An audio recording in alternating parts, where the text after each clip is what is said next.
En 1966 se estrenaba Un hombre para la eternidad, película de Fred Zinnemann que narra el heroico final del canciller de Inglaterra, Sir Thomas More, o como es conocido en nuestra lengua, Thomas More. Y en los primeros minutos de la cinta hay un diálogo espectacular entre Thomas y su secretario, su discípulo. Este quiere que su maestro le ayude a obtener un puesto importante en el entorno político de Londres. Sin embargo, Thomas solo le ofrece un puesto de profesor en una nueva escuela, con un sueldo razonable, pero no era lo que buscaba el secretario. «Serás un buen profesor, quizá uno de los grandes», dice Thomas. «¿Y quién lo sabría?», se pregunta nostálgico el joven aprendiz. «Tú, tus estudiantes, tus amigos, Dios, no es un mal público ese», contesta Thomas. Hemos nacido en un mundo que detesta a los profesores, aunque no se canse de pontificar sobre educación. Nadie soporta que le digan lo que tiene que hacer. Por eso, el de profesor es el oficio más detestado por alumnos y padres de alumnos. Ser profesor es como ser árbitro de fútbol, pero cobrando menos y trabajando entre semana. Ya sé que los árbitros de fútbol tienen un trabajo normal entre semana, pero son médicos, banqueros, electricistas, comerciales. Hay algún profesor de educación física, pero no hay ningún latinista o matemático en los terrenos de juego. Y es que ya hacen cumplir excesivas reglas de sintaxis o de cálculo y dejan mandar al resto sobre el verde. Algunos profesores se detestan. Llevan años luchando contra sí mismos, contra la autoridad que desprenden. Porque ahora se dice que la educación no consiste en adquirir conocimientos, en que no hay ningún sabio frente a la pizarra. Se dice que hay que aprender a aprender, pero no se aprende nada. Se dicen muchísimas cosas, pero se habla poco con los que están en la trinchera. Hoy hablamos con María Echanove y José Quintano, ambos profesores de secundaria y bachillerato. Ambos lidian cada día con esas jaurías de adolescentes. Adolescentes que, por otro lado, acaban aprendiendo cosas. Yo lo sé bien porque soy amigo personal de ambos. Formo parte de ese gran público del que habla Thomas en la película. Sé que son dos grandes docentes y además sé que tienen mucho que decir sobre educación, desde una perspectiva concretísima que es muy interesante. Los he invitado yo también porque formo parte del gremio y sigo sus pasos, aunque me avergüence reconocerlo. Hoy he querido que vinieran aquí a compartir un café con Joaquín y con Luis para hablar de profesorado, pero también de politiqueo. Todo el mundo adora el juego y odia al árbitro. Todo el mundo pontifica sobre educación y critica al profesorado. Dicen, un profesor cambia la asignatura, tienen muchas vacaciones, no sé cómo soportan a los alumnos o cómo los alumnos les soportan a ellos. Sin embargo, los más dispuestos a meter sus manos en la educación son los políticos. Con una media más o menos de una ley de educación por cada nuevo presidente del gobierno, uno intuye que es un tema importante para los políticos. Hoy, en este viejo café, hablamos también de ese interés que existe en las aulas, del valor de la verdad para un tirano, para la democracia, para el que cree que no sirve de nada educar en la verdad. Desde luego, es una conversación interesante que abarca desde lo concreto del aula de José y de María hasta el destino de la civilización occidental. Con el paso del tiempo, me doy cuenta de que Sócrates cometió un error despreciando la política, y debió enseñar a sus alumnos no solo a combatir a los sofistas, también a convivir con ellos, a luchar por políticas distintas. No se trata de un afán megalómano, sino de mera supervivencia. Si no hablamos nosotros de educación y de política, tal vez se haga tarde y nos fuercen a tomar la cicuta.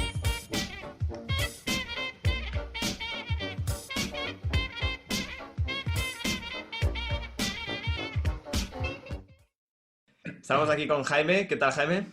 Muy buenas. Con Joaquín. ¿Cómo estás, Joaquín? Bien, buenas tardes.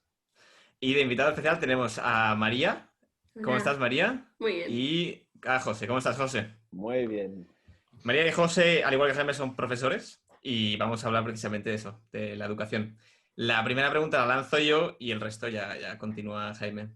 La primera pregunta la hace Fabrice Hathat, si se pronuncia así, y pregunta, al hablar en un texto sobre la educación, si el profesor da la sangre cuando enseña, cuando educa. José, por favor. Entonces aquí es que hay que ver si es el terreno teórico o el terreno práctico, porque hay muchas teorías de qué es educar y es súper cansino eso. Yo lo que había pensado era explicar lo que yo hago, que puede no servir a nadie, pero mira, es lo que yo... Entonces, el asunto es, ¿da la sangre? Pues sí, en algún sentido sí, porque yo no sé dónde lo leí esto, de hecho sí que lo sé, pero da igual las citas. El asunto es que... ¿Era Chesterton? No, Te equivocas. El asunto es que para educar a alguien hay que quererle, ya está. Esto es lo que he comprobado con el tiempo. Cuando tienes a alguien cruzado, no es él, efectivamente. Cuando tienes a alguien cruzado, no hay manera de enseñarle mucho. Y más, diría, en la época adolescente. Claro. Es una cosa de dos caminos. Si el alumno te tiene cruzado, no va a aprender. O va a aprender menos, porque no somos solo una cabecita. Entonces, se nota un montón cuando el profe... me parece que lo de que es una profesión vocacional tiene que ir por ahí, que es una expresión que mucha gente odia con todas sus fuerzas. A mí me parece un poco hortera, pero creo que es verdad. Muchas cosas son vocacionales. Y en ese sentido, yo creo que parte de la vocación es decir, me interesa que estos tíos aprendan. Me encanta que aprendan. ¿Por qué? No lo sé. Y no es porque les he enseñado yo, no. Pero eso debe ser algo así. Entonces vas a hacer lo que sea para que aprendan. Y hay ámbitos también, hay que, bueno, no sé, es lo que yo creo. No, muy interesante. María. O sea, sí que diría que es sangrante, en el sentido de, o sea, que es una profesión, yo creo que desgasta o cansa, es una profesión como muy rutinaria, ¿no? O yo creo que exige mucho de la persona. Y en ese sentido, lo que decía José a mí es que sí que creo que es o sea, es 100% vocación realmente el oficio de profesor. Y precisamente por ser vocación implica un sacrificio. O sea, es algo que tú no controlas, por así decirlo, y donde se te pide que te des a ti, ¿no? Y desgasta mucho. Por lo tanto, sí que es sangrante. Sí, sin lugar a dudas. Jaime. Pues yo estoy de acuerdo con mis compañeros. Compañeros. Di que no es una vocación, porfa. No, yo voy a decir que no, que lo hago por dinero. No, bueno, aunque no lo hagas por vocación, que creo que si no lo haces por vocación es difícil que te mantengas, va a exigir tanto lo que decía como María como lo que decía José, va a exigir un amor por tu parte y un esfuerzo y o sea, la entrega es tanto física como sentimental y es constante. Y yo no lo digo de una forma, yo qué sé, romántica, lo digo de una forma práctica, es que esto cansa mucho. Y bueno, sí que es cierto que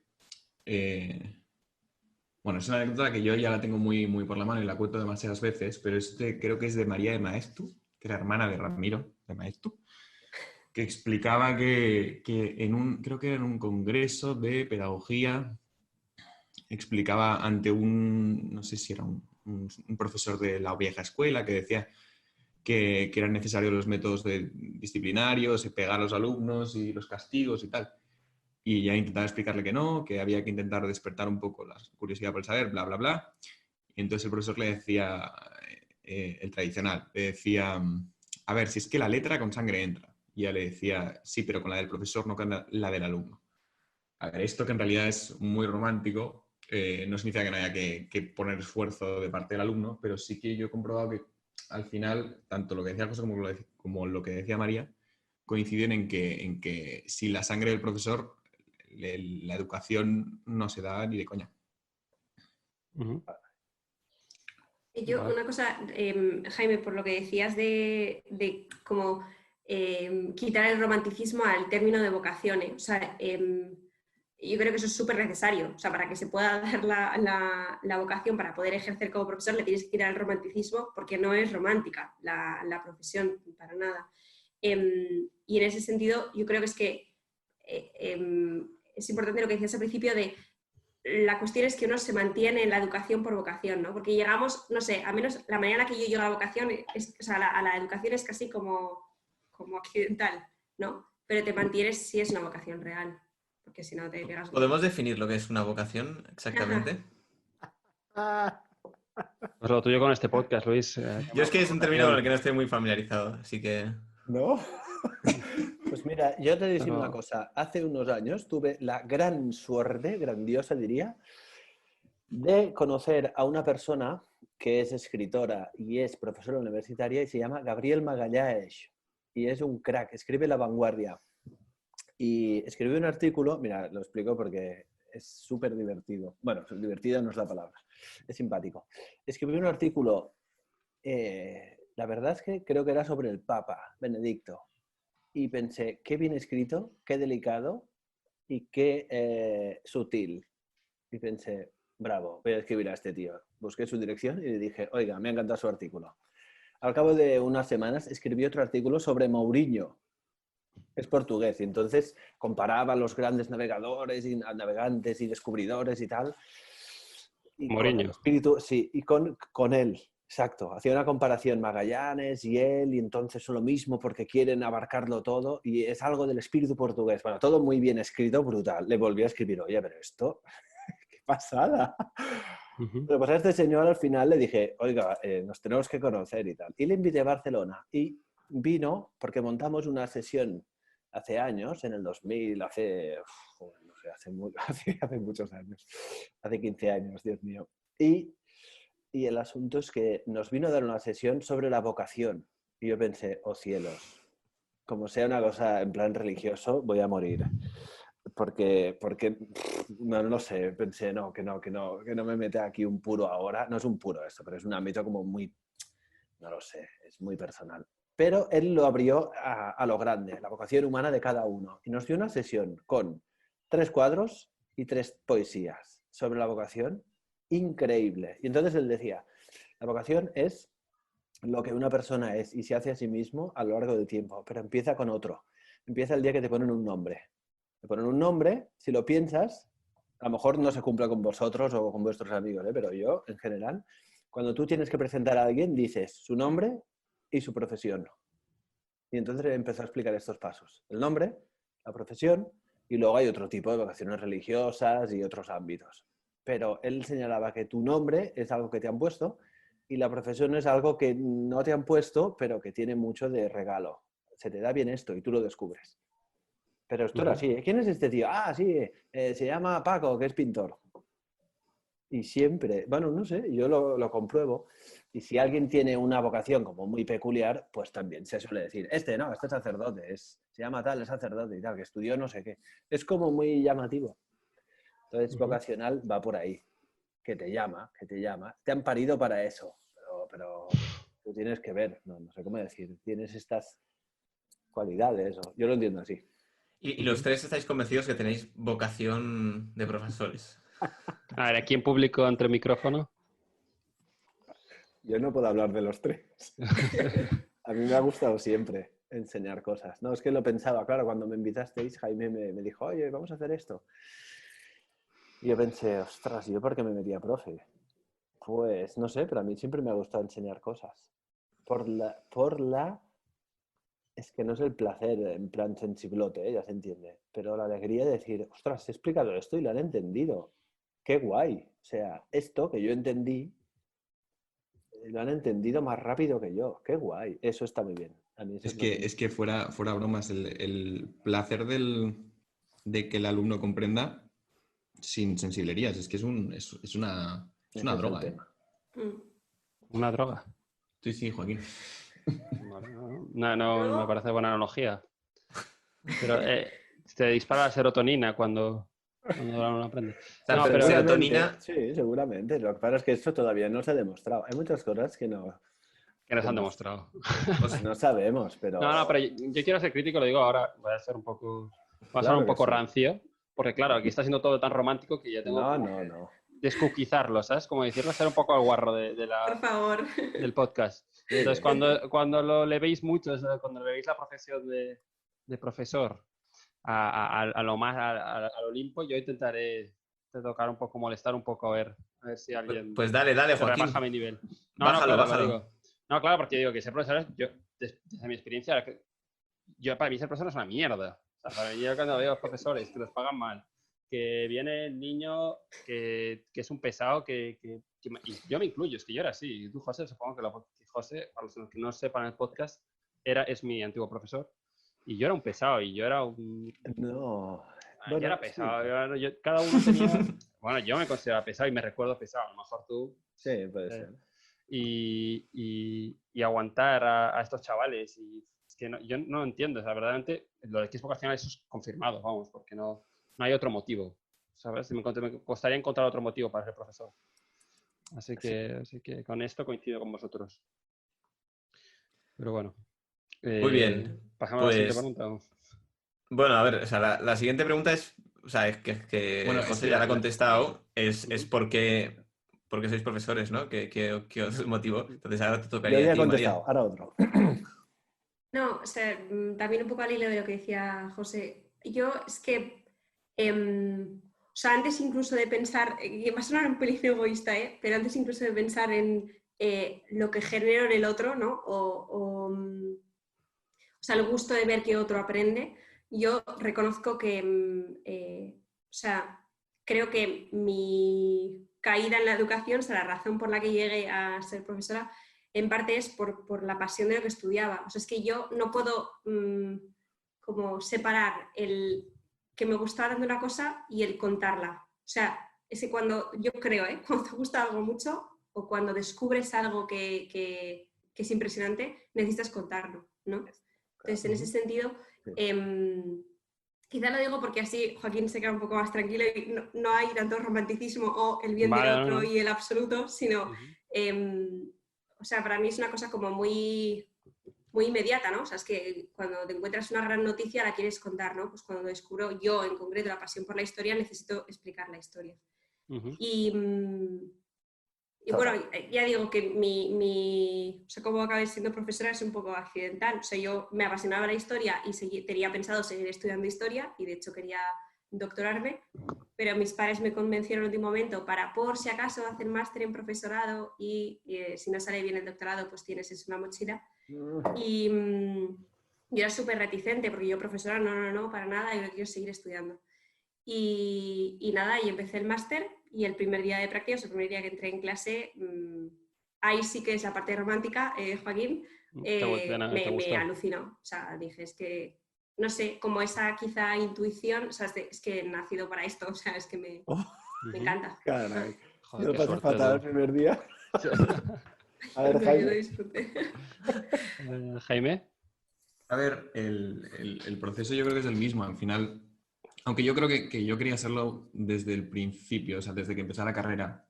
O sea, yo estudio humanidades no esperando sacar Curro. muchas salidas de eso, ¿no? Ya me esperaba un poquito lo que me venía.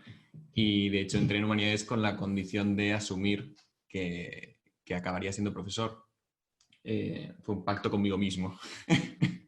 Pero yo en el fondo, claro, tenía profesores a los que admiraba muchísimo, quizá demasiado, y lo veía como una profesión que podía ser muy coñazo, que podía ser horrible, pero cuando la veía reflejada en esos profesores concretos, era otra cosa, era otro mundo. Podía ser una vocación. Y entonces, bueno, yo lo tenía clarísimo desde que empecé la carrera y ha sido al entrar después que ya he ido matizando, gracias a Dios, esa vocación o el concepto que tenía de la profesión.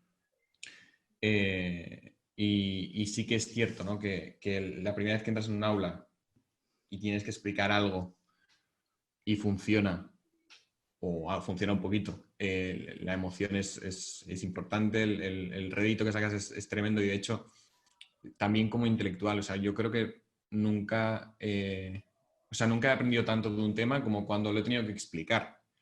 Entres en otro nivel de conocimiento, creo yo, vamos. Pero sí que es cierto que con el tiempo, yo por ejemplo, estoy viviendo mi pequeña crisis constante, es decir, intentando confirmar un poquito la vocación. No creo que contradiga el deseo inicial, pero sí que la estoy matizando, la estoy llevando un poquito a tierra, con cosas más mundanas, que yo creo que luego podemos entrar un poquito más, o sea, chorradas, ¿no? Pero cuestiones del día a día que dices, a ver, pues no es tan emocionante como esperaba, o en este tema, o yo qué sé, o llegas a un colegio nuevo donde solo te pueden dar una asignatura que es absolutamente desastrosa o objetivamente aburrida. Eso también puede pasar. Pero son cosas que te hacen bajar un poquito la tierra. Y si quieres, luego lo podemos analizar. Pero antes yo querría entrar en un tema un poquito más general, si me dejáis introducirlo así, que es por qué decimos que es importante, porque los políticos se llenan la boca, también la gente que no es político también, o sea, yo lo escucho en cenas, en fiestas constantemente, por qué es importante la educación desde un punto de vista político, es decir, porque la educación puede servir o estamos hablando de contribuir a la sociedad o estamos hablando de un aspecto muy importante de la vida en sociedad. A ver si me podéis contestar. José, venga, va. Ahí. ¿Aquí hay que teorizar a gas o...? Sí, hay que tener... y luego ya bajamos al Sí, barro sí. con Joaquín. Claro, Aquí- no, porque estoy... Ah, vale, tú estás aquí de abogado del diablo. Qué guay. Escucha, sí. no, hay un... Es que me ha venido a la cabeza mientras lo estabas diciendo. El pedagogo maestro teórico, el Ken Robinson, Sir Ken Robinson, que tiene unos vídeos, tiene un humor inglés, ¿sabéis quién es? No, supongo. Bueno, Yo sí. Sir Ken Robinson. Tiene una TED Talk muy divertida, muy de humor inglés, que él se va partiendo de risa y te ríes más de cómo se ríe casi de las tonterías, que son muy divertidas. Claro, este señor es súper influyente y tiene una TED Talk que se llama La escuela mata la creatividad. Y empieza diciendo que todo el mundo habla de educación. Todo el mundo. Todo el mundo. Entonces, yo creo que desde los principios del mundo mundial y en cualquier libro de filosofía, ya no te digo, bueno, la política de la República de Platón, ¿de qué habla? Pues de educación. Al final, le da las vueltas que quieras, pero al final acaba hablando de educación, de lo importante que es estar educado. Ahora estamos explicando en el cole Nietzsche, pero justo hemos acabado con Mill, y Stuart Mill habla de lo mismo. No, la democracia está muy bien, tiene un sistema. O sea, si no tienes educación, eres un paleto. Esto es un resumen bastante rápido, ¿eh?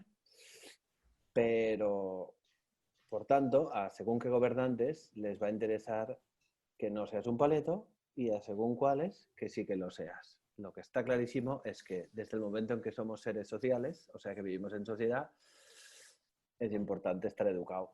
Si queremos funcionar juntos y cada uno libremente, o sabes funcionar a ti mismo como tú eres, o alguien va a usar de ti. O te usará para un fin común bueno, etcétera, o te va a usar para su fin personal. Eso sería el ultra resumen. Es que si me permitís meter el matiz, porque por eso, de hecho, me intriga, es que, por un lado, yo estoy de acuerdo contigo, ¿no? Que la educación aporta libertad o te da un rango diferente que te permite vivir en sociedad de una manera más responsable o mejor, ¿no? Pero luego también es verdad, y esto se ha comentado mucho, sobre todo en los últimos tiempos, que tú puedes educar de una determinada manera o para un determinado fin, ¿no? Yo, perdóname, María, estoy harto de escuchar a periodistas del País Vasco, periodistas de Cataluña, periodistas de cualquier lugar que hablan de el problema del nacionalismo como un problema educativo, como si hubiese sido una cuestión conductual, ¿no? Se les ha puesto la semilla en el colegio de tal ideología y por lo tanto, obligatoriamente, ahora esos niños que son adultos tienen que pensar tal y como se proyectó. María, ¿qué ibas a decir? Perdona. No, que precisamente justo al principio de tu razonamiento, ¿no? Decías lo de la educación es necesaria, ¿no? Para construir pues quizá este mundo o el bien común o la sociedad.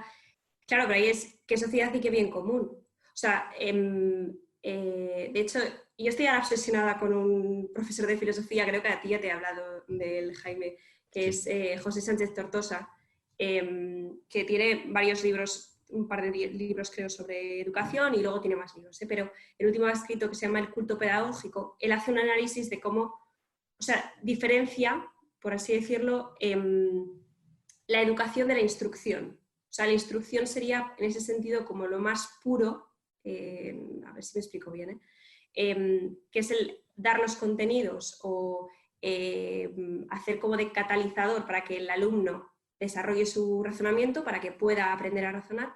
Y luego la educación es lo que hemos ido como construyendo, sobre todo a partir de la Revolución Francesa en adelante, ¿no? Hasta nuestros días, de utilizar la institución de lo que es la enseñanza para crear al hombre nuevo que nosotros hemos decidido crear, ¿no? De hecho, nosotros, yo al menos recuerdo mi generación, o sea, la evidencia, por ejemplo, es educación para la ciudadanía. O sea, ¿cómo puede ser que en la enseñanza no haya una asignatura que te enseñe a ser buen ciudadano? Vale, buen ciudadano, pero ¿en referencia a qué? O sea, no sé si me explico. Claro. Ujú. O sea, que la educación tiene una importancia política, o sea, es evidente porque el ser humano es político, ¿no? Ujú. Pero, O debería serlo al menos. claro, Vale. pero digo, pero si la llenamos de contenido político, es que deja de ser educación. Ujú. Mira, Ya. Era justo lo que quería comentar, que esto de que has comentado tú, José, que ya has dicho que de forma muy reducida, de hay gobernantes que les interesa que sus ciudadanos sean cultos y otros que no. También es verdad que en esta época posmoderna que vivimos, la educación a nivel político, si no tienes, digamos, puntos de referencias del bien y del mal y tal, es un instrumento de poder. Un instrumento de poder para aplicar tus políticas. Entonces, la educación tiene que ayudarte a eso. Pero incluso aunque tengas una idea de bien, o sea, es que se puede inculcar una idea de bien. O sea,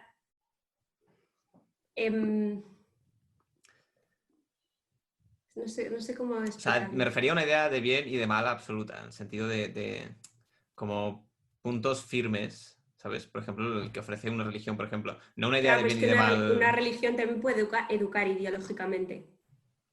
¿Por qué en concreto una religión tiene que educar a la población sobre qué es el bien y qué es el mal? A ver, yo lo que decía ahora que estás hablando del pensamiento crítico y de un Sí. poco la capacidad que tienen los alumnos, bueno, que la capacidad que tienen los profesores para influenciar sobre las ideas y el pensamiento de los alumnos. Aparte de que me gustaría primero preguntaros si verdaderamente creéis que tenéis esa responsabilidad y esa capacidad de poder influenciar a los alumnos de esta forma.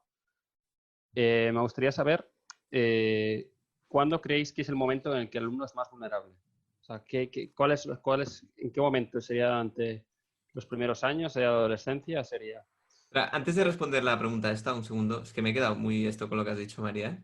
O sea, yo creo que la razón por la que se ha de educar sobre el bien y el mal, ya sea en una religión o lo que sea, es porque no es posible no educar. Es decir, la alternativa a esa educación no significa que vayan a decidir ellos, sino que se lo va a inculcar otro de otra manera. Claro, o sea, yo creo que en este sentido, si algún día tenéis la posibilidad de leer El culto pedagógico, el libro este de José de Tortosa, a mí me encantaría traerlo y discutir con él, ¿no? Pero yo creo que es verdad que en ese sentido una educación 0% idealista, o sea, de que te dé una doctrina o que te enseñe unos valores en este sentido, lo veo muy difícil, porque yo, por ejemplo, no puedo quitar mi catolicidad a la hora de explicar. Es que yo explico y es que soy católica. Entonces es evidente que mi visión de algunas cosas parte de ahí, ¿no? Pero como profesor yo tengo que mostrarle a mi alumno todo, ¿no? No es solo mi visión. O sea, yo tengo que enseñar a mi alumno A y B, aunque yo crea A, de tal manera que él pueda juzgar A y darle los instrumentos para juzgar lo que es A y lo que es B, ¿no? Y luego que él decida. Pero yo tengo que mostrárselo todo. Pero en un sentido tan abstracto me parece muy difícil. O sea, no vas a poder enseñar en la pureza del A y el B. No sé si me Vale, pero explico. si no puedo enseñar la pureza de A y el B, le tengo que dar las herramientas para que ponga en duda mi A, por así decirlo, Sí. para que ponga en duda lo que yo digo. Sí, de hecho, enlazando con lo que decía Joaquín, precisamente el alumno, desde mi opinión, es más vulnerable, sobre todo al principio de la adolescencia, ese primer y segundo de eso en el que son tan impresionables, al menos a mi juicio, no sé cómo lo veis, ¿eh? Y precisamente por eso, Joaquín, te das cuenta de que tienes una capacidad de influenciar o de influir en el alumno muy grande y que puede ser peligrosa, como por ejemplo, yo qué sé, dices en clase, te ocurre decir en clase que un grupo de música es una mierda o que un autor, un escritor es un desastre, ¿no? Y ves que la semana siguiente los alumnos están hablando de eso o los alumnos chinchan al pobre compañero que le gusta ese autor, lo que sea, ¿no? Digamos, ahí yo lo veo clarísimamente que incluso, aunque hables del bien y del mal, el alumno es como que no ha desarrollado una parte racional que le falta por desarrollar y que solo está sentimentalmente contigo, ¿no? Entonces, todo lo que dices lo va a aprobar con sus sentimientos y punto. Y luego ya más mayores, creo yo, quizá me estoy tirando a la piscina y depende de la madurez de cada uno, pero más mayores ya desarrollan un espíritu crítico contra ti o contra lo que explicas, y quizás es más fácil generar ese ambiente de libertad en el que puedan dudar de lo que tú dices, ¿no? A mí me pasa, sobre todo en bachillerato, es una pasada, la gente te cuestiona de una manera muy interesante. Y a veces sí que pasa que por odio o porque no te tragan, se pierden cosas muy interesantes que tú has dicho o que tú propones. Y esto también pasa, Joaquín, de cara a una influencia negativa. Por no ser atractivos para los alumnos, muchos contenidos que tú presentas no se hacen atractivos para esos alumnos. Y eso es un desastre. Y creo que, José, querías decir algo. Puede ser. Sí, no, es que está muy bien todo esto. Es que son los temas. A Es muy punto. divertido. José Quintana. Está muy bien todo esto. Lo voy a decir mejor. Está muy mal todo esto que Sí, comentas. está mal. Ah, no, ese es tu papel, perdona. Sí, sí. Me da pringados. Es que sabes qué pasa. Cada uno tiene su manera de ir a los problemas. Como, yo me doy cuenta que a mí me han parido abstracto ya. Entonces me voy al abstracto a la de dos. Y entonces yo estaba pensando que, y es verdad que lo intento hacer cada vez más, pero luego no sé, que es quitarse del medio. O sea, yo entiendo, estoy siguiendo en Twitter a varios de estos pedagogos que se llaman profesaurios. Me encanta el nombre, me parece hiper original. Soy profesaurio, porque ya es una broma de sí mismos. En plan, vale, llámame antiguo, pero me da igual. Pero claro, el asunto, mira, hay un libro de Christopher Derrick que me alucinó. Se llama La escuela como si la verdad importara algo, o algo así. No es literal, pero es... No, ese es el subtítulo. Se llama Huid del escepticismo. Impresionante. Y la idea, y el subtítulo es La escuela como si la verdad importara algo. Claro. Entonces yo con el tiempo me he ido dando cuenta, y los alumnos se dan cuenta, la primera, los adolescentes más, pero todo el mundo, de que el profe puede creerse a alguien o puede creerse demasiado a alguien. Y eso se nota a la primera. Este profe se ha puesto demasiado en el medio de la asignatura. Y no, nosotros queremos la verdad, no lo que diga. Si un profe habla de manera que se nota que la verdad es lo importante, eso está muy bien. Sobre todo porque reconocerá que no sabía las cosas cuando no las sabía, o que se había equivocado, pedirá perdón, dirá, pues esto no lo acabo de saber, o esto sí lo sé, pero no lo digo no es verdad porque lo diga, sino que lo digo porque es verdad. Este libro es muy guapo y a los chavales les gusta también. O sea, en ese sentido, yo lo que quería decir es que hay que aprender a quitarse del medio. ¿Lo importante es el profesor? No. Pero el profesor es aquel al que has... Esto no, lo ha dicho María antes, me parece, y Jaime también a su manera. Que tú has tenido profes que les has visto hacer cosas que te han gustado. Has dicho, hola, esto que me dice, yo lo voy a probar. Incluso a lo mejor te han dicho, ¿por qué no pruebas? Y entonces ya te meten el gusanillo. Y eso está muy bien en ser profe, es una parte, claro. Hay un punto muy importante que has dicho. Ay, perdona, María. No, perdón. Que hay un punto muy importante que has dicho que te has referido a la verdad, ¿no? Y lo importante que es la verdad. Y es que cuando hablábamos de la educación como un método de manipular, no manipular, y Luis hablaba de que, por ejemplo, ciertas religiones pueden educar mejor porque parten de una idea objetiva del bien y del mal, o de una idea verdadera, por así decirlo. Es que yo creo que va por ahí el tema, ¿no? Que lo voy a explicar de forma negativa. Es decir, si partimos de la base de que no hay verdad o de que no existe una verdad objetiva, al final la educación consistirá en una lucha de poder, ¿no? En que se impongan las ideologías que más fuerza tengan, ¿no? Y consistirá básicamente en inculcar tu verdad o tus contenidos en los niños, independientemente de que la realidad fuera diga una cosa o la contraria. O no enseñarte nada. Exacto. Entretenerte. Sí que es verdad que a mí me parece básico, no lo sé, pero me parece básico que para poder educar o creer en la educación más allá tanto de lo que decías tú, José, de que el profe se quite de en medio precisamente por eso, porque afecte al contenido, afecte al objeto que estás tratando, o que el político se meta en medio para poder inculcar unos ideales, es necesario para evitar eso que haya una idea, una intención de encontrar una verdad objetiva. Ni ¿no? tanto. No, es que además, es que esto es lo mejor. En primero de bachillerato ahora estamos viendo la verdad. Bueno, justo se ha acabado ahora porque es lamentable, pero da solo para una clase. El tema... No, bueno, está bien porque luego ellos, tú les das, oye, pues podéis leer esto, lo otro, y ya lo piensan. La gente no es tonta. Esa es una gran cosa, que no, la gente no es tonta.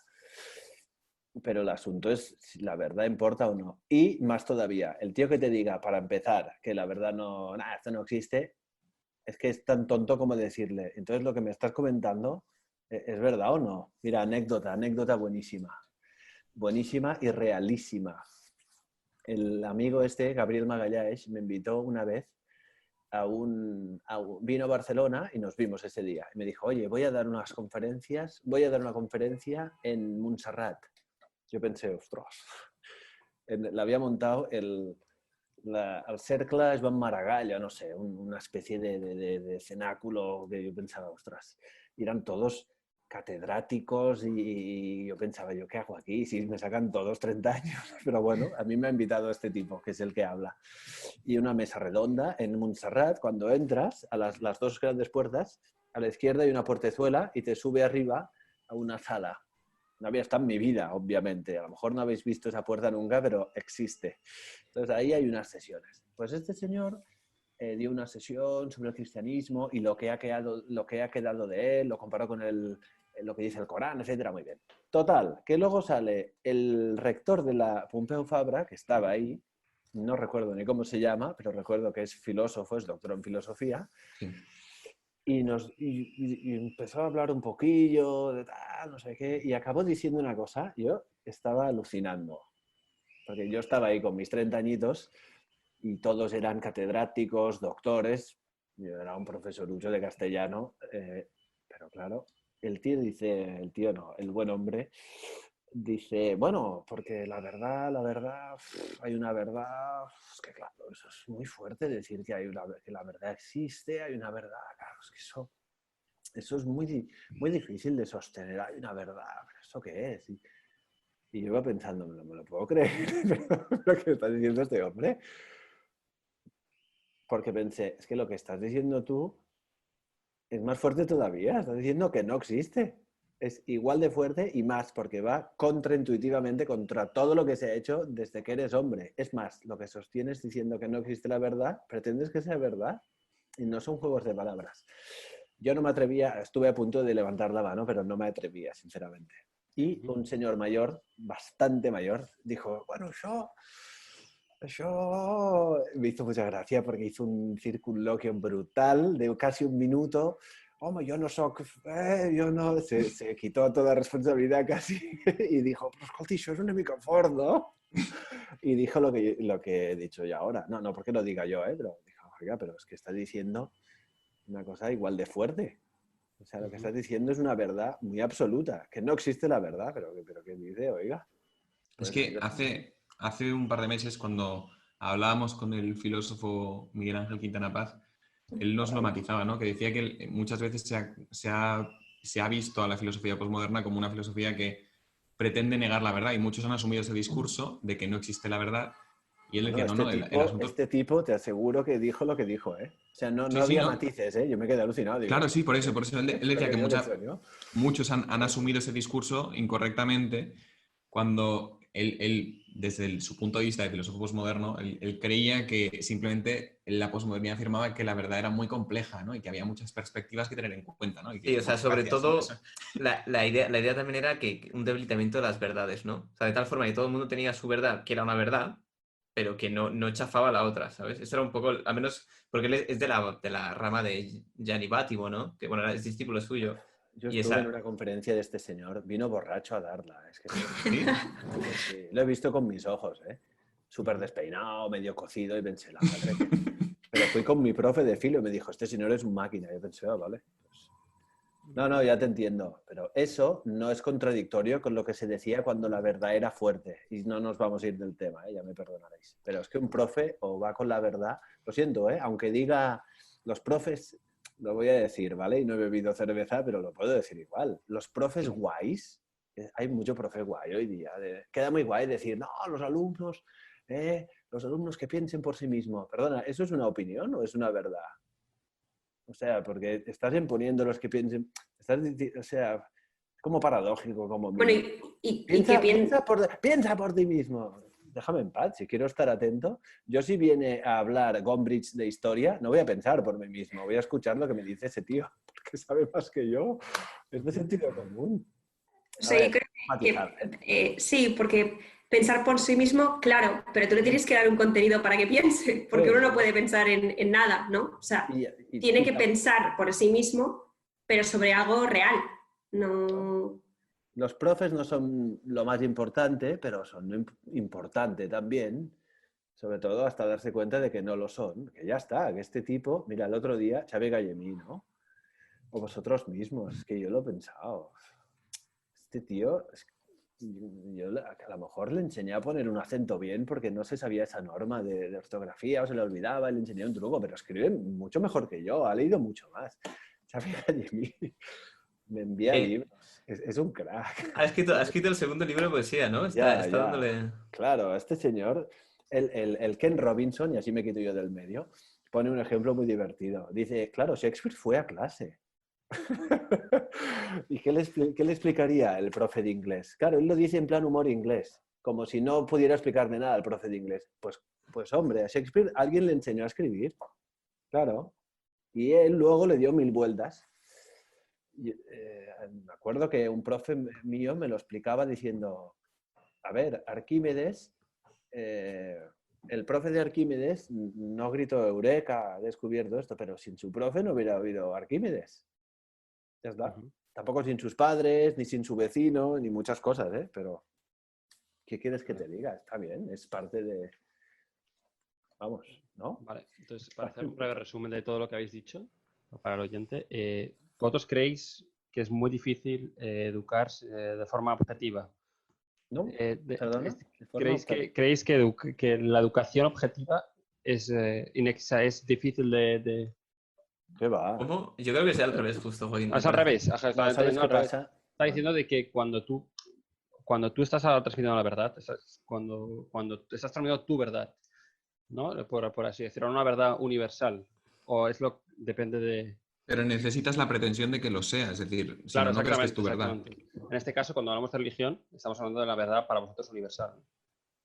Claro. O de filosofía vale. O de ciencias naturales. O sea, al final, Claro, el profesor entra con un reflejo de lo que cree, o sea, con lo que cree que es un reflejo de la realidad, si no... Vale. Es que, nos voy a decir la verdad, ha empezado a pitar en mi casa y me he tenido que cerrar y no me he enterado de lo que me estaba pasando. Tienes una alarma El resumen es este, ¿no? Que por otro estáis diciendo que la educación se tiene que dar desde el punto de vista, confirmando, ahora que me estoy enterando, y se transmite la educación como si fuera la verdad objetiva. Vosotros cuando habláis, cuando le transmitís vuestra información al alumno, se lo dais como la verdad. Claro. Bueno, claro. Por así decirlo. Yo diría que eso hace cualquiera. Lo que pasa es que en muchos ámbitos se ve muy claro y en otros ámbitos no se ve muy claro. Y otra cosa es que sepamos toda la verdad de todas las cosas. Claro. Y otra cosa es que saber la verdad sea definirla. Vale. Pero esto ya son temas de estoy tomando apuntes que se me teoría del conocimiento. No, pero que los puede saber cualquier persona. O sea, es cuestión de pararse un poquito a pensar y ya. No, claro, pero es que digo, estamos teorizando ya a unos niveles que yo Esto es el tema. No, pero a mí me interesa sobre todo para hablar de pensamiento. política, Joaquín. O sea, claro, si estoy de acuerdo. Podemos relacionar con política, sí. El poder de los gobernantes a la hora, o sea, con el tema de la educación, es que es fundamental definir si hay una verdad o no hay una verdad, o si crees que hay una verdad o no, porque decir que no hay una verdad es que te da una cancha, te da un campo libre para poder inculcar lo que te dé la gana en el alumno, que es increíble. Es verdad que si dices que una mentira es una verdad objetiva, también estás consiguiendo un poder sobre el alumno o sobre ese ciudadano también increíble, ¿no? Pero me parece más grave partir de la premisa de que no hay verdad, porque si partes de la premisa de que hay verdad, el alumno en principio tiene la posibilidad de contrastar, tiene la posibilidad de negar. Si partes de la premisa de que no hay verdad, el alumno cree en su ideología, en lo que le han metido en la cabeza y ya está, y no hay posibilidad de contrastar. Entonces sí hay verdad, ¿no? Entonces, así es lo que... Vale, sí hay verdad. Vale. María, ¿vas a decir algo? No, o sea, lo que está un poco, creo que es al hilo de lo que decía Jaime, pero, o sea, que es que se puede, insisto, es que quizás estoy un poco pesada con esto, pero es que creo que se puede hacer ideología desde cualquier sitio, no solo la política, también la religión, se puede enseñar ideológicamente y es un riesgo altísimo, que además yo creo que en la profesión de, o sea, siendo profesor, el riesgo es muy grande porque se puede caer muy fácilmente la soberbia, ¿no? O sea, soy yo, estoy aquí delante y me obedecéis y me escucháis a mí, ¿no?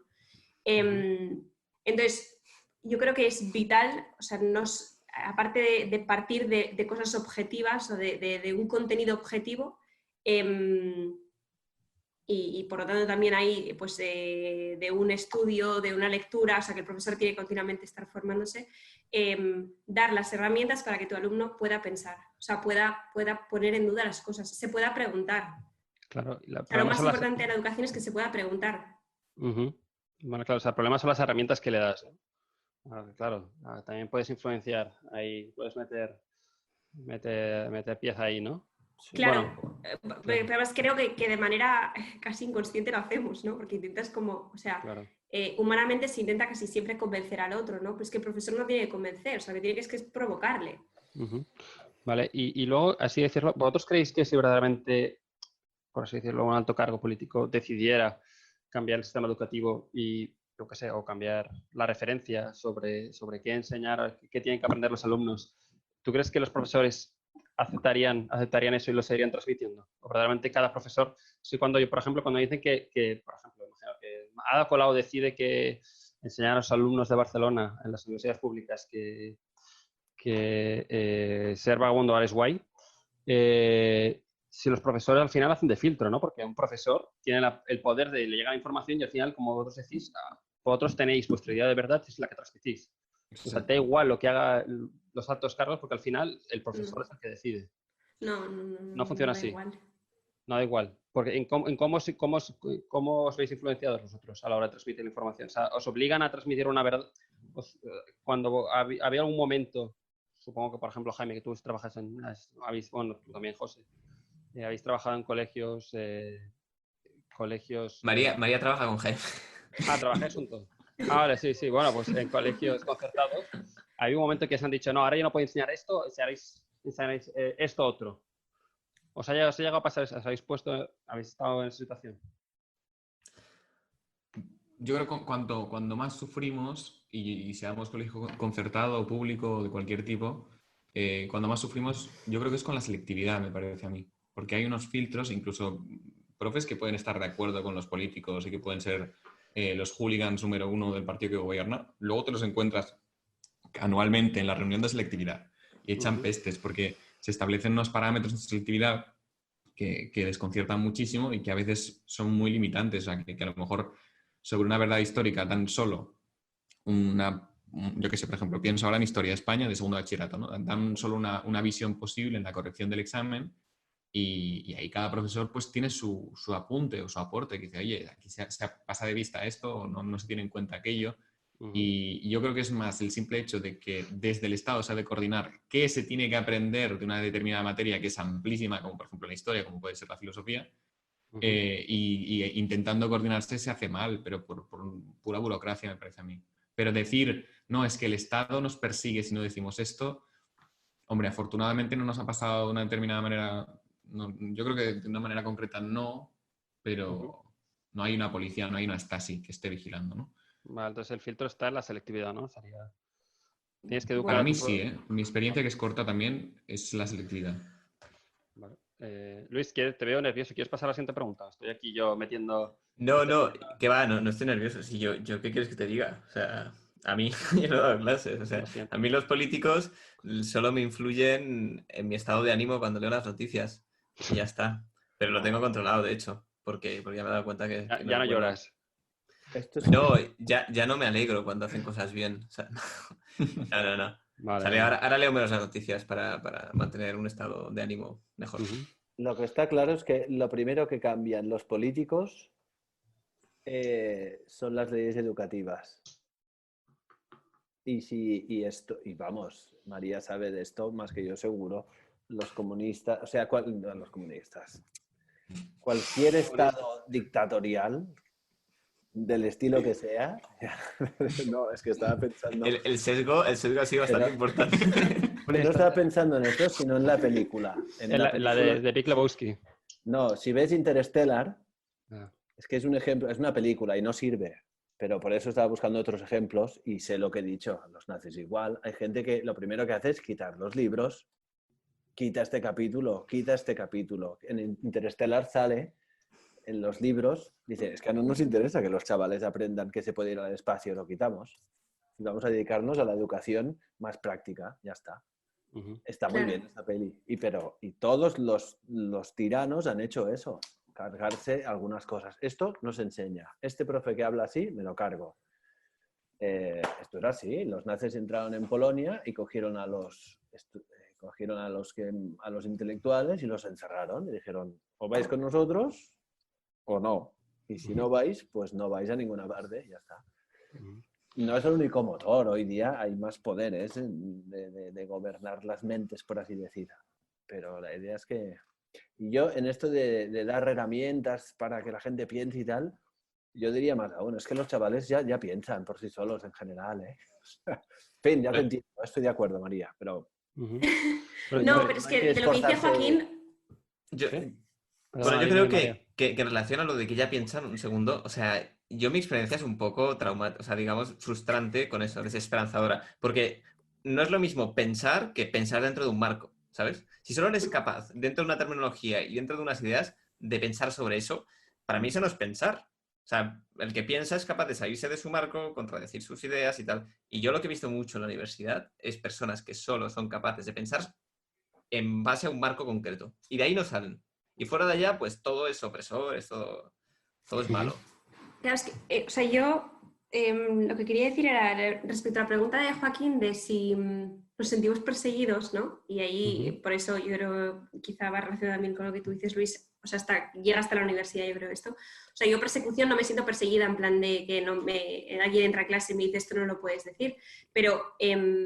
y no es una persecución como en los regímenes totalitarios, que es evidente, ¿no? Que se quitan asignaturas que, yo qué sé, la ideología nazi impregnaba los problemas de matemáticas. Es que, o sea, era todo quedaba empañado por la ideología, ¿no? Pero en el caso actual, por mucho que no haya alguien que entre en clase y me ponga una pistola en la cabeza y me diga esto no lo puedes decir, es verdad que todas las reformas de todas las leyes en España han llevado a cabo un menoscabo absoluto de la filosofía, por ejemplo, en clase, ¿no? O sea, se ha ido desechando la importancia de, por ejemplo, de las asignaturas de quizá que te enseñan a pensar, ¿no? Filo, latín, y luego la aparición de educación para la ciudadanía. Sigo insistiendo que es quizá un monotema, pero es que yo recuerdo cuando vivimos la aplicación de educación para la ciudadanía, mi colegio en concreto se negó a dar educación para la ciudadanía, hasta que luego, evidentemente, los tribunales tuvimos que obedecer y tuvimos que dar educación para la ciudadanía, pero eso es una persecución. O sea, la educación para la ciudadanía es una asignatura que está pensada por los políticos, el contenido es político y te la llevan a clase, a las aulas. Eso es una persecución de la libertad educativa totalmente. Vale. Entonces, ahora sí, perdona que continúe con tu pregunta. ¿En qué se daba? ¿En qué consistía la educación para la ciudadanía? Pues ¿Qué trataba la asignatura? No, había mil temas, ¿eh? Es verdad que yo creo que aquí estoy dejando mal a mi colegio, pero en ningún momento la dimos a fondo, Vale, educación para la ciudadanía. La hicimos un poco a nuestra manera, ¿no? Pero Claro. depende también de los libros de texto que tú escogieras, porque había diferentes versiones. Todo eso te estoy diciendo un poco de memoria, porque yo tenía en aquel entonces 15 años, o sea que tampoco... O sea, pero, yo sé que había temarios muy variopintos, ¿eh? Pero al fin y al cabo, pues de valores políticos, valores los sociales. derechos, las libertades... Pero es que me da igual, aunque fuera todo súper bonito y perfecto. O sea, aunque me enseñaran la Constitución española toda perfectamente ordenada, es que no puede ser. O sea, es que es un ataque abierto. O sea, es decir, desde la política te vamos a decir lo que tienes que enseñar en el aula. Es que, de hecho, era una propuesta, o sea, fue una medida del gobierno Zapatero, pero es que ahora desde la derecha o desde el centro derecha, desde Ciudadanos y desde el Partido Popular, se está proponiendo una asignatura de valores constitucionales que Claro. era el mismo esquema, pero los Desde su principios ideología. ideológicos opuestos. Es que partimos básicamente de la misma idea, ¿no? Como político tengo que influenciar para acercar hacia mi bando a un montón de jóvenes, un montón de chavales. Y lo que decía José es que en España misma, en la España democrática, por cada gobierno que ha habido de un color o de otro, ha habido una ley de educación. Es que Felipe González saca una, Aznar saca, bueno, Felipe González que no sé si saca dos, Aznar saca otra, Zapatero saca otra y Rajoy saca otra. Mm. Y ahora Sánchez está planteando sacarse otra. Y aquí es que cada vez que gobierna un partido, pues bailan hacia un lado o hacia otro. Pero también es verdad Mira, que algunas no han surtido mucho efecto, por otro lado, pero... hay un dato que es un dato real, como todos los que has dado tú, ¿eh? Pero el tema es que... Suena que no. No, es que lo he dicho y ya haces bien en reírte porque ha sonado en plan, no como lo que tú dices. Sí, apunto como que Jaime miente. No. Pero que el tema del que más veces se ha hablado en el Parlamento de Cataluña, pero en general, de todos los temas, no hablando de educación, es sobre la renovación de los conciertos a las escuelas, que segregan y no sé qué. Pero de calle. O sea, esto es muy llamativo, ¿eh?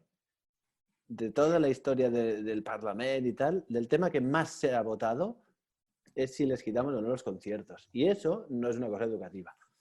Entonces, el tema es separar, fijaos, educación y enseñamiento, que es lo que decía María al principio. Una cosa es educación, bueno, el libro lo decías de Sí, otra instrucción manera. y educación. Esto es, pero esto es viejo como ir a pie. Lo que pasa es que antes, y antes llámale como te dé la gana, entre el Estado y el individuo había un paso previo, que era la familia. No le llames H, se llamaba así y ya está.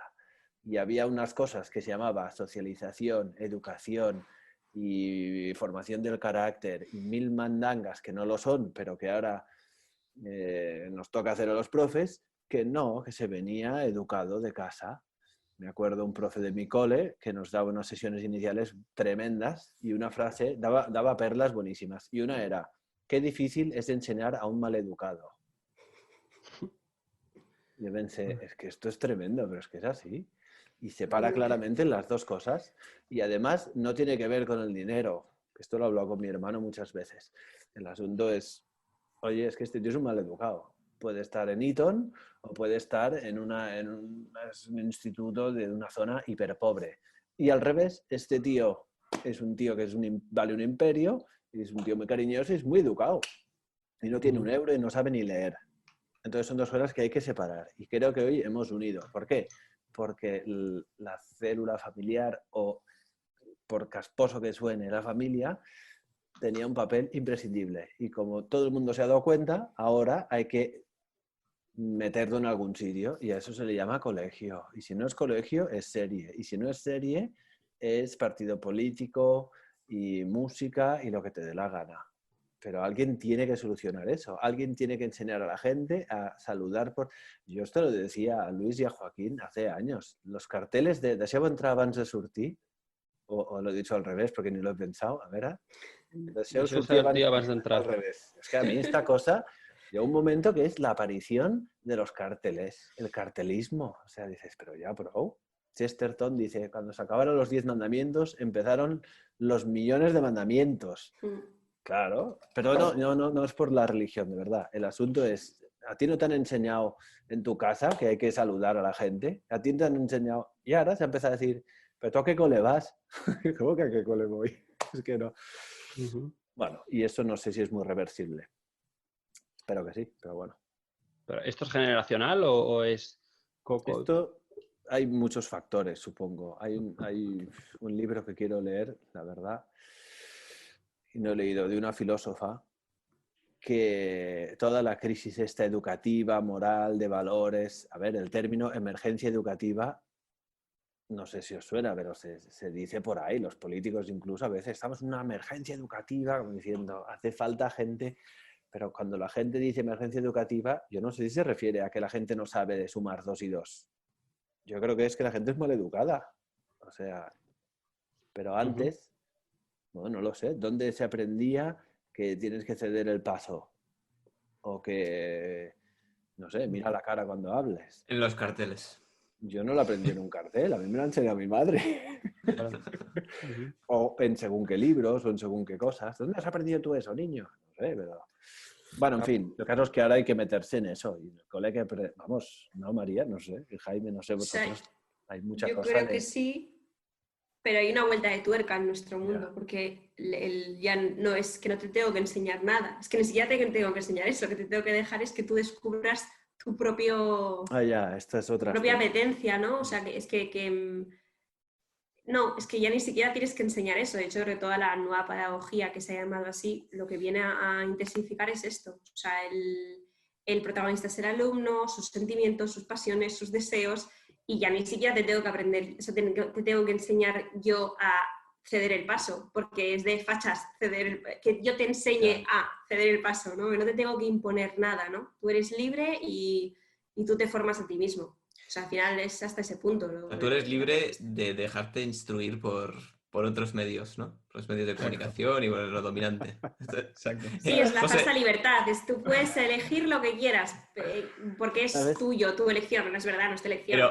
pero ojo que elijas lo que no queremos, ¿eh? Porque entonces es un facho. No, pero hay una cosa muy chula. Mira, dos cosas, perdón, Jaime, que ahora lo que... Es que me ha venido en la cabeza y me hace mucha gracia. Una es el John Stuart Mill, este que estábamos diciendo antes. Tiene el libro de On Liberty, sobre la libertad. Y dice una cosa, este año ya no entra la selectividad. Ahora solo se explica el utilitarismo, que es un libro que es muy famoso suyo y tal, está muy bien. Pero el de sobre la libertad, que ya nos explica, tiene un concepto que me encanta, que es, porque él dice, oye, que el Estado, la libertad consiste en la ausencia de coacción del Estado. Ujú. Tú, en tu ámbito privado, haz lo que te dé la gana. Puedes discutir eso, si es bien o no, pero él sostiene eso. A mí me parece casi bien. Da igual. El asunto es que luego dice, como el individuo es lo más importante, sin embargo, vivimos en una sociedad, tú tienes que dar un rédito y tienes que no faltar a la libertad de los demás. Por tanto, no hagas lo que te dé la gana absolutamente. Pero luego dice, pero hay otra vuelta de tuerca, que es ¿cómo le llama? La tiranía de la mayoría. Me encanta este concepto. Que es en plan, vale, no es una ley escrita, pero es una ley no escrita. Y dice, la sociedad, si no estás educado, te manda de manera más formidable y más, Un mensaje. extrema que muchas leyes. O sea, esto está prohibido hacerlo. ¿Cómo se te ocurre? Y eso no son leyes, es una serie, es un libro que se pone de moda casualmente, una manera de funcionar que ahora resulta que todas las series no sé cuántos, una manera de... Y cada uno que lo piense a su manera. Pero esto yo creo que es bastante hecho. Lo dice este señor que no era de los de ir a misa, no sé cómo decirlo. O sea, este tío era más liberal. Dicen que es el fundador del liberalismo extremo. Yo qué sé, yo no sé mucho de esto. Pero Tiene ideas un poco locas, sí, Stuart Mill. Pero esta me parece... Vamos, Pero el esta está muy hombre bien. la sabe razonar, ¿eh? Dice, bueno, haz lo que te dé la santa gana. Ahora, no impongas. Me acabo de acordar, José, de una anécdota, así que en la que tú eres el protagonista en clase. Pues no la cuentes. Sí, ahora entramos en el Déjalo. terreno farragoso. Buenísima. Pues antes No. digo una cosa. Antes digo una cosa y luego la explicas, porque me he A ver. olvidado. ¿Qué es Sócrates? Sócrates es el tío más antiguo que se conoce en educación. Es broma, quizás hasta Confucio, lo que quieras, me da igual. Sócrates lo que hacía era lo que los supermodernos pedagogos hacen. Y nadie ha defendido más la verdad que él. Pero decía que el protagonista en la educación siempre ha sido la verdad y el otro, el individuo, no el profesor. Por eso él decía, yo no sé nada, pero te voy a hacer preguntas para que tú reconozcas que tampoco. Y luego aprendas tú a tu manera. Muy bien, bravo. Siempre ha La sido- mayéutica. Claro, Sí. muy bien. Se puso un punto Me más, suena, me maldita suena. sea. Muy ¿A bien. quién le gusta la mayéutica? Claro, a mí también. Es que Fui es lo único que sometido a ella. funciona. Que sepas No, que pues- ESADE tiene un máster, o ahora quizá me lío, pero me lo explicó un chaval, que hacen un máster con este método. No un máster, una asignatura. Un máster es otra cosa. A ver, Luis, perdona. Los de Sade, joder, los de Sade. No, sí. Está muy bien. Ya tenía que salir entre Chesterton y Sade. Ir a Oye. Sade, a punto. Es broma, es broma. Yo, de hecho, cada vez que habláis de un filósofo, pienso Jordan Peterson. Pero no, Psicólogo. Es que- es psicólogo, ya. Bueno, que está muy bien. Si es que yo estoy a favor. Todo el mundo que piense, bravo. Yo no soy filósofo, soy profe. Bueno, la anécdota. Atención, me voy a poner rojo. Estaba, no contaré el nombre del alumno, pero había un alumno sentado en la mesa y entonces José entró en clase y dijo, oye, lo vamos a llamar Paco, porque no había nadie que se llama Paco. Dijo, Paco, siéntate en la silla. Así como, y le responde, ¿por qué? Dice, porque lo digo yo tal. Dice, pero ¿en qué parte del reglamento de Viaró pone que haya que sentarse en la silla? Y José le dijo, tampoco pone que haya que cagar en el váter y la gente no caga fuera. Ese sentido común.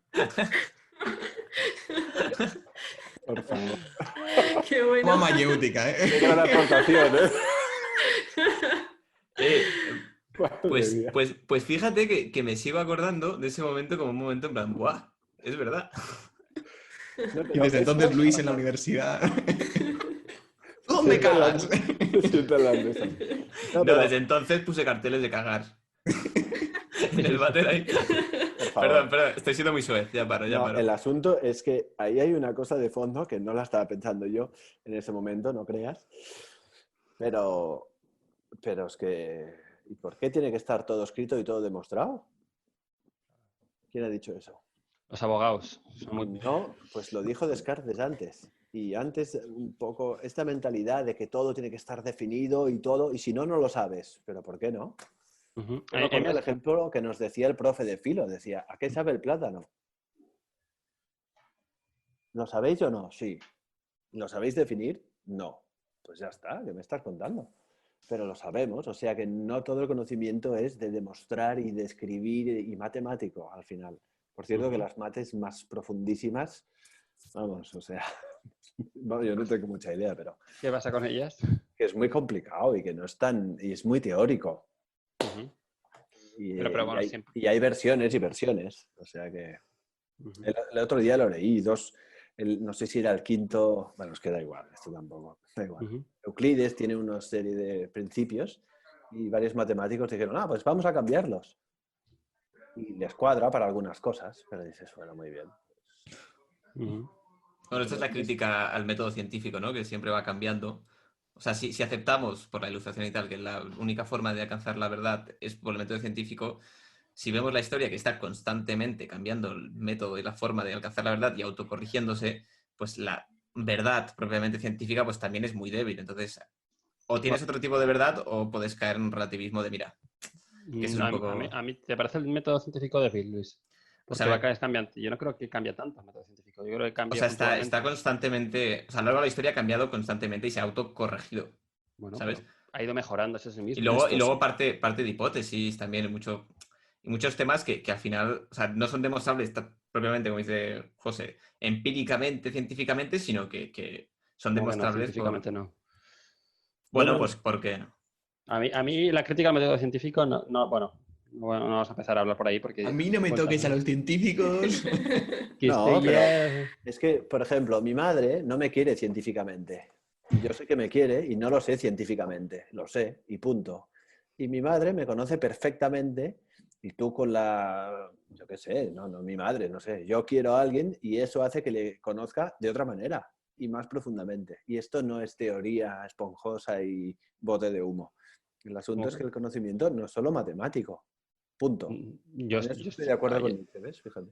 estoy de acuerdo que con el método científico, bueno, no, Llegas a claro, una parte, pero es un método, claro. claro, uno de ellos. Muy útil, es muy útil. Pero es que se me hace extraño cuando se critica el método científico de cambiar o de ser variante. Pues es lógico, es que por eso es un método. Es que no, Claro. si no, no sería, eso no sería una religión. Nada, bueno. No, pues retos, yo tengo una pregunta. ¿Cuáles Venga. son los retos para el profesor de hoy en día? Es decir, ¿qué es aquello que creéis que se ha de mejorar? Es que os voy a decir una cosa que es un poco desesperanzadora, pero yo últimamente tengo la impresión de que por muy bien que hagas las cosas, luego vendrá alguien y lo enturbiará todo, ¿sabes? La creas el gobierno perfecto, está muy bien, durante unos años funciona y de repente eso, como el ser humano tiene esa tendencia a resquebrajar las cosas, pues es un poco desesperanzador, ¿no? Porque aquí no hay Sí, nada sí. que sea Que fijo, los ¿no? alumnos acabarán corrompiendo. Va por ahí. No, yo pienso, Y bueno, yo pienso sobre todo en política, ¿no? Yo pienso, mira, la democracia constitucional es lo mejor que se ha conseguido. Y ahora veo que se está constantemente atacando y que se van a derroteros mucho peores. Y pienso, es que, vale, luchamos para que se siga manteniendo o incluso algo mejor, pero el día de mañana volverán a aparecer los mismos ataques y tal. Entonces, ojo, que esto lo soluciono yo un poco desde mi fe, ¿no? En plan, mira, pues, Bueno, pero si aún no ha habido un esperanza, papa. esperanza y ya está, ¿no? Pero claro, sí, siempre tengo un poquillo el... Ujú. Es Pero que, a ver, de hecho, pero- yo creo que, perdón, Joaquín, pero Dile, dile. si podías explicar, María, algo que has dicho en un momento de la charla, has dicho que se puede educar de manera ideológica desde muchos puntos Y de vista. tanto. Que si Eso, podías eso, definir explícalo, claro. ¿a qué te refieres cuando dices explicar ideológicamente? Porque tiene que ver con lo que ha dicho Joaquín sobre la ciencia, de por qué cambia, y tiene que ver con lo que ha dicho Luis de la democracia constitucional, que creo que es un poco ideológico con ese concepto. El mejor sistema de según Exacto. Luis, ¿no? A ver, No, o sea, académicamente hablando, el mejor sistema, perdón, así que... Sí. ese quizá yo también peco de abstracta, ¿eh? Y o sea, quizás explico las cosas demasiado abstractamente. No, así es como se explican. No, es que, o sea, Claro, pienso, hombre. la educación precisamente consiste como en derribar los prejuicios, ¿no? O sea, en lanzar al alumno a atreverse a pensar. Entonces, Esto es. o sea, es que cualquier cosa se puede vivir ideológicamente, ¿no? O sea, y por lo tanto se puede transmitir de manera ideológica. Vale, Bueno. yo quería acabar Vale, diciendo vale. que con todo el tema de los profesores y todo el tema de la influencia que tenéis sobre los alumnos, yo temo que cada vez más los profesores tienen menos influencia sobre los alumnos. Yo creo que cada vez más los libros de educación primaria son menos importantes. Yo creo que cada vez más el móvil, la cultura instantánea, el TikTok o cualquier red social puede influir mucho más que tu padre, tu madre o tu profesor de primaria. Es decir, yo conozco a primas bueno, tengo una prima de hecho en específico que tiene una ideología completamente diferente a la de sus padres y va a un colegio religioso y yo creo que hay que sin faltaros al respeto, yo creo que la cultura a día de hoy está tan informatizada, está tan al alcance de la mano para los chavales jóvenes y no tienen tan poco filtro que es ahí donde está el problema. No verdaderamente si un político decide cambiar el libro de educación primaria o no. Yo creo que el problema está en lo que leen los chavales en Internet. Un poco Pero va es por que ahí. yo no creo que eso sea porque exista el Internet, que seguro que hay muchos que se van por eso, ¿no? Que se pierden por eso, sino porque ahora tienen al alcance a gente que es buena. O sea, hay youtubers que explican la historia del arte, que explican la historia de una manera espectacular. Y entiendo que muchos alumnos prefieran al youtuber que al profesor de historia. Ya, Bueno, por eso, pero Jaime, Jaime, los también al niños revés, no pasa al utilizan revés. YouTube para eso. Claro, exactamente. O sea, Los chavales no. por mucho que haya youtubers historiadores espectaculares, el niño no se mete en YouTube para ver a un historiador. Yo quiero pensar que sí. No. Yo creo que el Willy Rex puede influir más que un profesor de filosofía en un colegio. Solo quiero decir que lo miran 5 millones de O chavales. sea, si puedes influir en niños de 13 años, no tienes una gran influencia. Otra cosa es que esos niños de 13 años, cuando cumplan 20, te sigan siendo fieles o no. Yo quiero pensar que los niños cuando cumplen 15, 14, o sea, ya empiezan a madurar y se dan cuenta de que Willy Rex o quien sea pierde todo el sentido cuando llegan a cierta edad, ¿no? O a cierta madurez. Bueno, ojalá tenga razón. Yo creo que la tragedia, o sea, es que el profesor no sea una alternativa a ese youtuber. O sea, que tampoco tenga nada que ofrecerle al alumno. Esa es la tragedia. O sea, que el profesor que llega al aula tampoco se crea su profesión y tampoco tenga nada que contarle. Pero el alumno es humano. O sea, un niño de 13 años necesita un modelo de conducta o digamos, alguien, Pero un el profesor referente. puede ser perfectamente no un modelo de nada. O sea, Exactamente. el problema No, es que pero- ahora mismo... Que el Puede ser alumno un va a mal buscar modelo, pero modelo lo es. Igual que el vecino. Este es el traumilla de los profes. Hay dos. Uno es que, bueno, hay muchos supongo, pero uno es que te guste o no, eres un modelo. Los chavales te van a imitar o te van a odiar, pero porque eres una persona, igual que mirarán a otros. Pero tú, por tu profesión, estás hablándoles un rato, lo que sea. Y el otro es la libertad, que es el gran trauma de los educadores. Y esto implica sobre todo a los padres, que es que el chaval hará lo que le dé la gana, punto. Tú no puedes obligarle a hacer las cosas bien. Y esto es súper metafísico, no es una paridad de sal al descanso. No, es que si el alumno dice que no quiero, es que no quiero. Y si no quiero escucharte, no te escucho. No puedo obligaros a hacer las cosas bien. Puedo obligarte a no hacerlas mal, eso sí. Yo no puedo obligarte a que me escuches. Puedo obligarte a que no hables largo, eso sí. Y es una diferencia brutal y es un trauma que tienen muchos educadores. Pero yo estoy de acuerdo más con Joaquín con que o sea, estamos dejando de ser modelo. O sea, yo, Sí, no, en la medida en que el tipo de Yo no- educación que se va proponiendo se vacía de contenido y el profesor pasa a una segunda fila y el profesor se convierte en un mero policía o una persona que ya ni siquiera tiene que enseñar nada en clase, sino que todos son trabajos en equipo y cosas de estas, al final es que el profesor desaparece, se diluye, si es que ni siquiera está presente. Quitamos las tarimas y ahora ni siquiera hay tarimas, o sea, es que ahora no tengo una persona de frente. Si es que hay colegios en los que no se propone la clase magistral ya, no se escucha al profesor, por así decirlo. Yo creo que sí que se está perdiendo el profesor como modelo. Sí, pero igualmente, o sea, yo creo que lo que dice José es que igualmente está influyendo. A pesar de que esté Claro. influyendo tal vez menos, o sea, tú no puedes evitar tener una conversación con una persona con la que pasas 2 horas, ¿sabes? Al menos a nivel existencial, por Es decirlo más, así. el mejor profesor de España, así llamado, es un tío que opina estas cosas. El César Bona, vi una entrevista hace 2 días o así, y no estoy muy de acuerdo con lo que dice, sobre todo porque ni siquiera él lo está.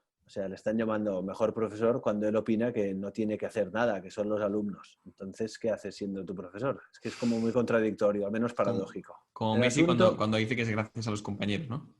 Cuando sí, Messi es gana un título como personal. Sócrates cuando dice que no sé nada. Dices, vale, pues yo quiero no saber nada también. Nada ¿Entiendes de o ti. no? Nada de... No, es que es simpático. En el fondo, por eso lo digo, que hay mucha retórica en todo esto y muy tal. Ya está. El papel educativo, ¿quién lo ha de tener? Los padres. Y si no, lo tendrá el primero que se ponga y le caiga bien al chaval. Exacto. Y ya está. Y si eres un profe, pues depende. Porque hay profes que dicen, yo es que no quiero ser tu ídolo. Esto es una confesión, espero que no sea muy pública, pero lo voy a hacer. A mí me pusieron de tutor 1 año. De hecho, de Joaquín y Luis no he sido tutor. Fui 1 Sí, año. sí, sí que No, fuiste. no señor, fui el preceptor, pero no el Preceptor, tutor. sí, exacto. Es Ah, muy diferente, ¿ves? Y tú no lo habías perdón. notado, pero el tutor es el que se... Nada, entiéndeme, perdona. El tutor es el, en teoría, es el que está ahí, es el que... Fíjate que la palabra tutor significa seguridad. El tutor, bueno, viene de esto, ¿no? El camino seguro y está, y los alumnos y tienen ahí un punto de referencia. A mí eso me espanta. Y pienso, no quiero ser tu héroe, tío. Hay una canción de no sé qué grupo, I don't want to be your hero. Es una canción muy, muy chula, triunfó hace un tiempo. Me parece que es la canción del final de Shrek. No, es posterior, pero bueno, puede ser esa también, ¿no? Yo me refiero a otra, me parece. Bueno, es igual, el asunto es, déjame, yo pensaba primero, yo te enseño mates, tío, no me torres. Pero luego dices, bueno, pues tío, también hago cosas bien, si te sirven, bienvenido, pero haz tu vida, no me imites. Da como pudor, que mira, tú sé tú, pero es que es lo normal, que digas, pues es que Lógico, haces ¿no? cosas bien, es normal. Y Una hay actitud amistades humilde. que duran, mira, ¿qué hacemos aquí? Estoy hablando con 2 exalumnos, joder. Ujú, desde luego. Me dirás lo que le enseñé yo, en fin, pues algo, supongo, si no, no me habría Bastante, notado. yo diría que A, bastante. a no cagar en el Fíjate. suelo, eso seguro. ¿Eh? A no cagar en el suelo. Para no cagar en el suelo. Oye, José, yo yo te creo decir que ese es desde el título, entonces... Luis, ese es el título, tío. ¿Cómo? Educación, no cagar en el suelo. La madre que me parió.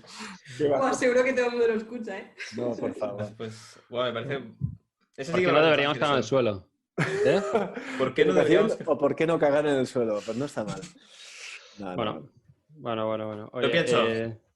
Bueno, vale. mira, ¿tienes algo Eh, más que decir, Joaquín? Porque te veo desatado al final. sí, Claro. hoy me da por hablar, ¿eh? Coño, me pasa. Es que después del otro día... ¿Qué has tomado? Uy, Tienes no cámara. preguntes Es que... que no hay cámara, no sabemos qué has hecho. Sí, tengo aquí, estoy sudando, tengo unas cuencas. No, ahora mismo no tomo nada, la verdad. Estoy muy tranquilo y no, sí. Pero Los camellos están estoy confinados animado. también, ¿no? Los camellos, claro, están confinados. No, Eso no hay es verdad. Amazon de drogas, ¿no? Madre mía. De verdad. Había Amazon de drogas, pues se lo cargaron. Y ahora estoy pensando abrirlo yo, a ver si. Dependiendo. Lo que iba a decir, que los chavos. Yo creo que. Lo que intentaba decir antes, que no sé cómo claro, es que verdaderamente yo creo que la facilidad que tienen los chavales, los críos para la información, que es información inmediata además, hace como que le quita legitimidad al profesor. No es Y verdad, fíjate, perdona. Es que seguro que es sí. No, pero fíjate en lo Bien. siguiente. Primero, los vídeos que ven los alumnos los ha hecho un profesor, o al menos un O no, profesional. no, pero Eso, no estoy hablando ahora de las matemáticas, estoy hablando lo que sea. claro, estoy hablando del pensamiento crítico. Estoy Bueno, eso hablando sí. de... Y La no, gente y no quizá hace piensa falta estudiar menos. Sí, historia, sí, no sí. hace falta... Vale, claro. Y, y si, por ejemplo, como tú dices, cuando estás hablando de historia, si oyes a un youtuber, yo que sé, Progre o el FTV, que Ya, te habla ya. de algo de historia y tú lo escuchas y oyes a varios youtubers que hablan de lo mismo o hablan de un momento de la historia o hablan de, yo que sé, cualquier cosa. O, por ejemplo, te gustan mucho los youtubers fachas y oyes mucho de hablar de franquismo y tal. Y al final, esas cosas, tienes tanta reafirmación, Sí, reafirmación sobre el tema que al final te lo acabas creyendo. Y además, sí. esa gente no pasa ningún filtro. Sí, como un profesor puede ser que tenéis un poco más de filtro. Yo creo que no. Y luego, además, que otra cosa que le quita, que deslegitima hostia, me estoy liando yo solo. Se ha entendido. Deslegitimiza al profesor es que los chavales están abordados de información. Hay tanta información ahora mismo que les llega que yo creo que ya no puedo más. Incluso a mí mismo. Yo creo que Eso es no Mira, tengo para tiempo. Pero que eso es se- justo lo contrario. O sea, entonces O sea, más es decir, legitimado está el no. profesor, que te ayuda a entenderla, a No, hacer más una que crítica a la información que encuentras, a poder bueno, cribarla. a lo mejor no es exactamente la palabra. Es decir, dificulta Sí. el trabajo del profesor a la hora de convencer a los alumnos de lo que está, como de transmitir la información. Sí. Porque los A mí chavales me lo ha están facilitado, Joaquín. O sea, ellos en tienen la internet. información instantánea, pero yo también. Y eso también te facilita el trabajo como profesor. Mira, para que se ponga rojo por segunda vez, José Quintano, voy a citar una de sus frases de uno de sus libros, porque José Quintano favor. aquí no lo dice, pero publica libros sobre educación. Y hay uno que se llama Preparados los tres También tiene ESO. canciones que las pondremos para que se No, puedan. Aquí vienes a corta, promocionar, corta. a Me triunfar. pasáis todo este material, ¿eh? Sí, pues tiene un libro sobre la ESO y hay un momento en el que dices, el libro dice, el maestro me lo dice, ¿no? Y la importancia de la relación personal en la relación del conocimiento. Y eso, al menos en mi historia, es fundamental. O sea, que, yo qué sé, por ejemplo, la Divina Comedia, de la que ya hemos hablado horas y horas, ¿no? A mí en crudo, la Divina Comedia sería un tostón y un coñazo, de no ser por dos profesores, uno en el colegio y otro en la universidad, que me la han vendido de una manera espectacular y también Claro. a través de su propia relación conmigo, yo nunca hubiese apreciado el valor que tenía ese libro. Eso es. No sé si me No, y explico. Joaquín dice lo mismo también. Vas al youtuber ese porque te cae bien. Claro. Hasta que tú le enseñas a los chavalillos que hay más criterios de juicio que divertido, no divertido. Por ejemplo, ese es uno de los piñones que yo uso en clase. El otro piñón es, la verdad es lo más importante. Y el tercero es, si me equivoco, me equivoco. Me he equivocado, ya está, pues lo digo, me he equivocado. Mira, Bueno, es ayer un dije A, pero espectáculo. es B. Es B, era B. O Es un le metes una... espectáculo, cuando tienes que reconocer un error ahí en público. Es lo mejor. ¿Por qué? Porque es una enseñanza clarísima de que me importa la verdad, no mi verdad, que es una tontería. Mi verdad no existe. Eso no es anti, no tiene sentido decir mi verdad. La verdad es para todos, punto. Por ejemplo, Joaquín se llama Joaquín y eso es así. No significa que todo el mundo se llama Joaquín, sino que él se llama Joaquín. Y si alguien en Sudáfrica dice, no, no se llama Joaquín, pues ese tío se equivoca y ya está. Y de aquí 13 años también se equivocará si alguien sostiene lo contrario. Estoy pensando en cambiármelo, de verdad. Pues Pero, entonces, no, cuando no. te lo cambies, será porque te llamas Joaquín, si no, no lo podrías cambiar. Claro. Te llamarás No, estoy de Paco acuerdo. o Marta si te va mucho la pinza, o eres agente libre de tus acciones, etcétera. No me voy a meter en ¿Qué? penales. Vale, no voy por ahí de momento. Digo que No me tampoco tiras. cambiarse el nombre, no. No. Fíjate. Vale, pues yo quería cerrar un poco ya la cosa y agradeceros a los dos por venir. Pues nada, gracias a todos y gracias a mis queridos compañeros que me alegran las tardes con tan aburridas de estos días. Así que un abrazo a todos, un abrazo a José, un abrazo a María y tengáis una feliz resto de cuarentena. Claro que sí. Venga, Muchas gracias, a Joaquín. vosotros. Venga, chao. Eh,